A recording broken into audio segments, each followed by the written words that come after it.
Ako si Ramon, 27 years old, freelance photographer mula sa Davao. Noong 2023, may assignment ako sa Samal Island para kumuha ng mga larawan ng mga hindi masyadong kilalang lugar ng isla. Ang gusto ko lang ay yung mga spot na hindi dinadayo ng mga turista. Yung tipong parang ikaw lang ang nakakaalam. May kaibigan akong si Mark, isa ring photographer, at ang girlfriend niyang si Jade. Sumama sila sa trip para mag-camping kami pagkatapos ng trabaho ko. Plano lang namin ay mag-bonfire, magluto ng seafood, at magpahinga sa tabing dagat. Pero doon nagsimula ang lahat.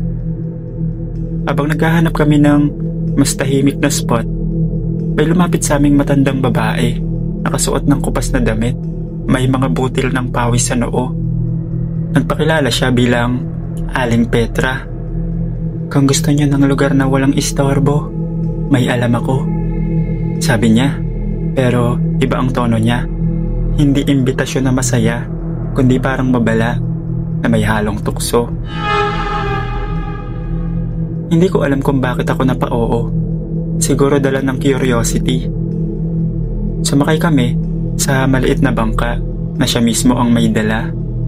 Sa halip na pumunta sa kilalang beach, pumasok kami sa makitid na lagusan sa pagitan ng dalawang matataas na batong parang arko. Pagpasok namin, biglang bumigat ang hangin kahit hapon pa lang. Makapal na ang hamog. Masyadong tahimik, walang ingay ng alon o kahit huni ng ibon. Sa gilid ng kagubatan, may mga lumang kubo. Sa harap ng mga ito, may nakasabit na pinato yung dahon, buto ng hayop, at ilang palayok na may nakalagay na kung anong malansa ang amoy. Sigurado ba tayo dito? Tanong ni Jade, halatang kinakabahan. Tumango lang si Aling Petra. Basta, mamayang gabi, huwag kayong lalayo sa apoy at huwag kayong titingin sa mga mata nila. Hindi ko alam kung biro yun, pero kinilabutan ako. Pagsapit ng gabi, habang nag-bonfire kami, nakarinig kami ng kakaibang ingay mula sa kakahuyan. Hindi yun huni ng hayop. Mahaba, mababa at may halong parang pag-ungol ng gutom. Mula sa dilim, may unti-unting lumalabas, payat na parang wala nang laman ng katawan. Mahaba ang kuko at ang mga mata, mapula na parang pinapailawan mula sa loob.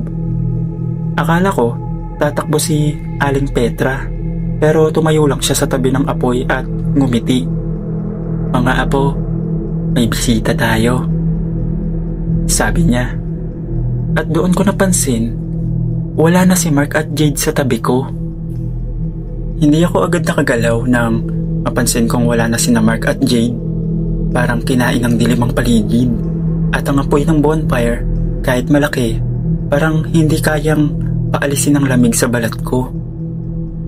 Aling Petra, nasan sila? Sigaw ko. Hindi siya sumagot.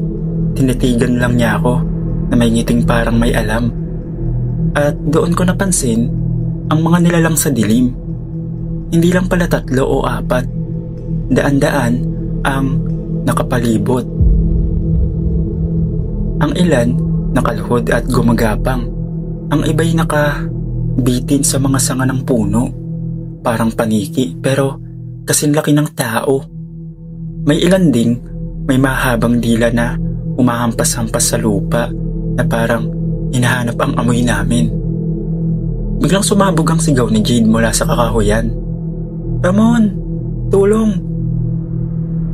Hindi ko na inisip kung ligtas. Tumakbo ko papasok sa gubat. Dala ko ang flashlight ko. Ang lupa ay basa at malambot.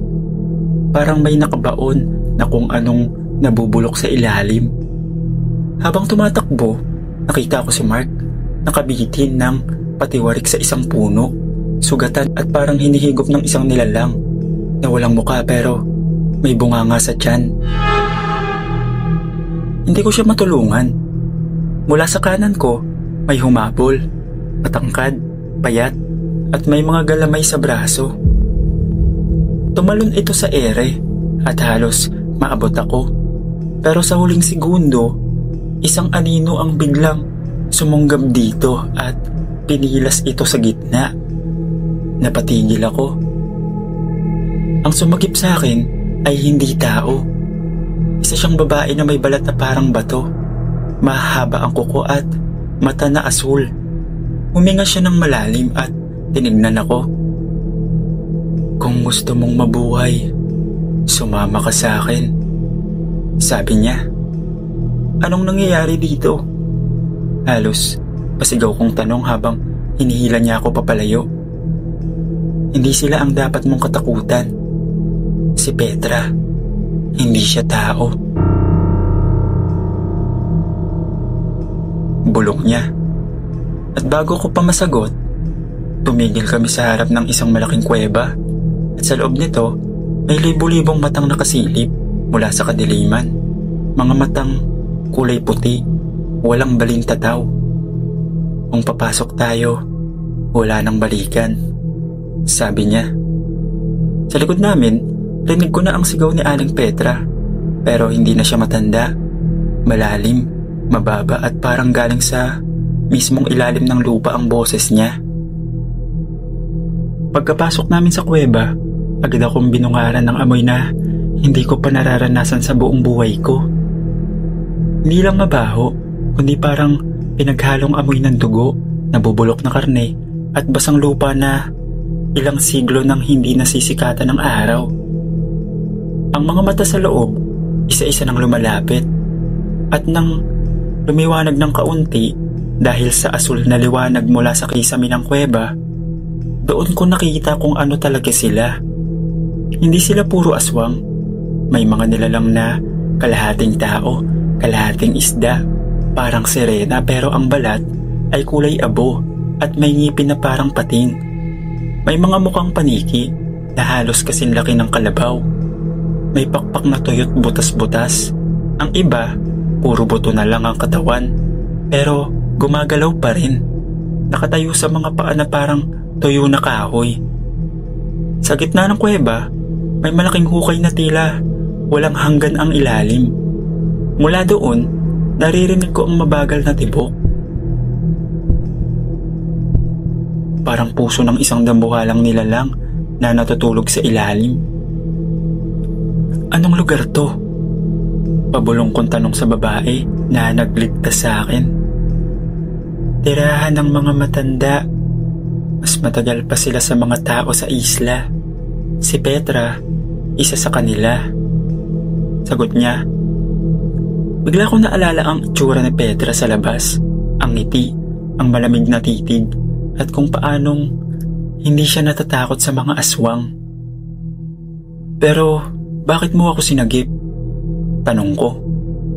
Tumingin siya sa akin at may halong lungkot ang mga mata niya. "Dahil may dugo ka ng isa sa kanila, pero hindi mo alam." Bago ko pa siya masagot, yumanig ang buong kuweba.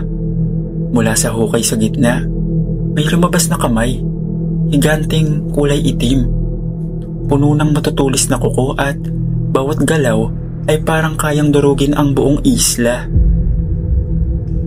Ang mga nilalang sa paligid, imbis na umatake, lumuhod at nagsimulang umawit ng mabagal at mababang tono. Sa dulo ng kuweba, doon ko lang napansin nakabitin sina Mark at Jade sa mga kadena pero buhay pa. At sa tabi nila, nakatayo si Petra. Nakangiti, hawak-hawak ang isang itim na bato na kumikislap. "Matagal ko nang hinihintay ito, Ramon. Oras mo na para bumalik sa amin," sabi niya. At bago ako makagalaw, naramdaman ko ang balat ko na unti-unting naninigas at kumakapal na parang bato. Ang balat ko ay unti-unting naging parang bato. Bawat segundo ay pakiramdam ko ay mabigat at malamig. Para akong binabalutan ng buhay na marmol. Tumitibok ang dibdib ko kasabay ng damuhalang puso sa hukay sa gitna ng kuweba. At bawat tibok ay parang pumapasok sa utak ko. Sinasakal ang natitirang pag-iisip ko bilang tao. Si Petra, nakatayo sa tabi ng mga nakabitin kong kaibigan, nakangiting parang nagtatagumpay. Ramon, hindi ka biktima. Anak ka ng tribo. Ang dugo mo ay sa amin. Panahon na para bumalik. Kung totoo yan, bakit mo kailangang patayin ang mga kaibigan ko? Sagot ko, pilit na nilalabanan ang panghihina. Ngumiti siya. Para maging isa ka sa amin, kailangan mong putulin ang ugnayan mo sa kanila. Bago siya makalapit, biglang humarang ang babaeng nagligtas sa akin. Sa unang pagkakataon, nakita ko ang tunay niyang anyo. Ang balat niya ay parang bato at may guhit na kumikislap sa ilalim. Parang may ilaw na dumadaloy. Mahaba ang buhok niya na parang hibla ng pilak. At sa kamay niya, may hawak siyang sandatang gawa sa matulis na buto. Hindi siya para sa iyo, Petra. Pinili niya ang sarili niyang kapalaran. Mariin niyang sabi. Nagsimulang gumalaw ang mga nilalang sa paligid, mga sirena na may ngiti ng pating, mga paniki na parang halimaw, at mga payat na aswang na sobrang gutom. Lahat sila'y nakatingin sa akin, naghihintay kung kanino ako papanig. Pero bago ako makapagdesisyon, yumanig ang buong kuweba.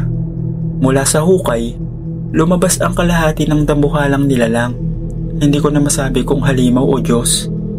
Ang katawan nito ay parang pinaghalong bato, laman at ugat na kumikislap.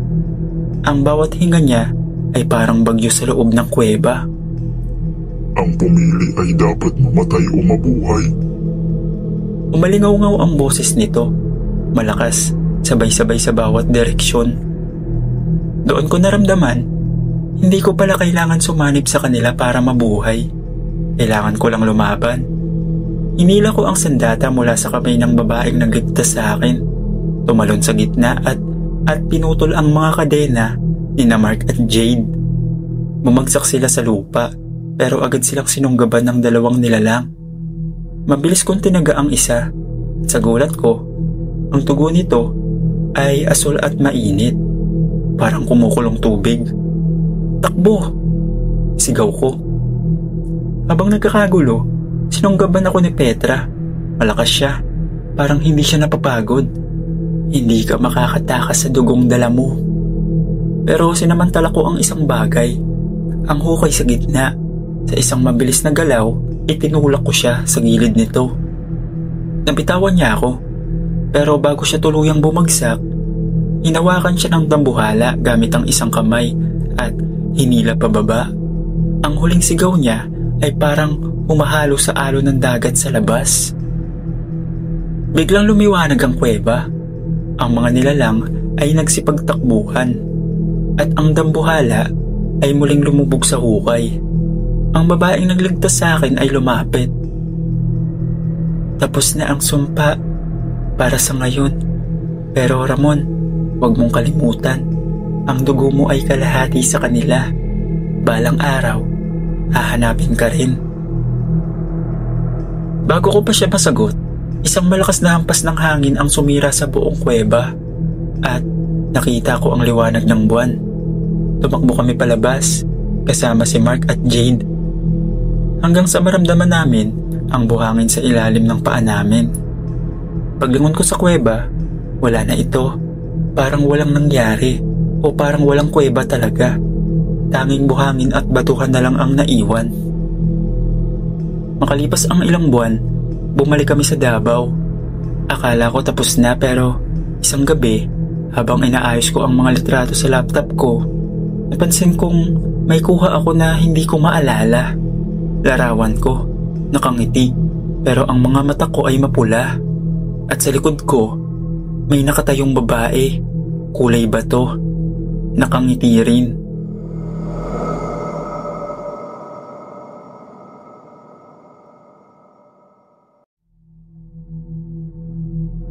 Ako si Sheena, 26, taga Manila.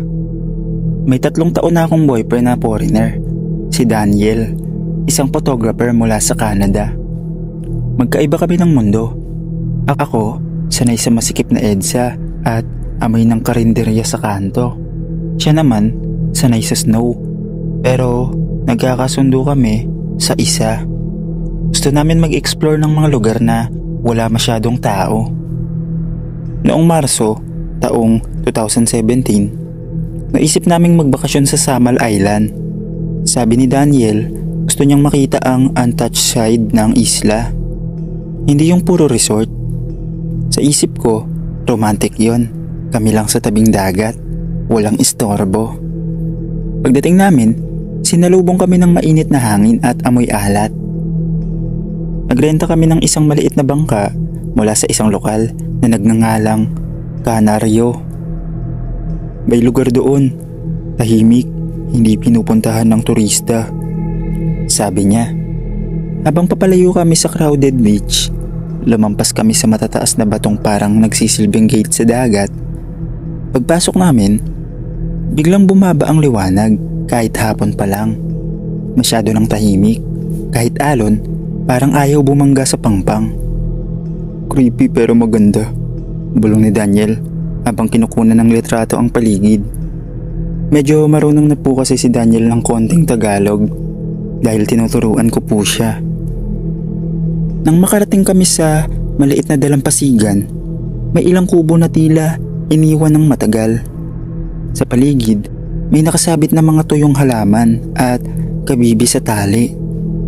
Sabi ni Canaryo, dati raw may nakatira rito, pero matagal nang walang tao. Hindi na niya pinaliwanag. Kinagabihan, naglatag kami ng banig sa buhangin.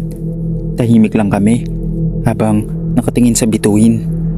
Pero bandang 10:00, biglang may naaninig si Daniel sa may gilid ng kakahuyan. Sheena, someone's there. Mahina niyang sabi. Paglingon ko, may anino ng babae.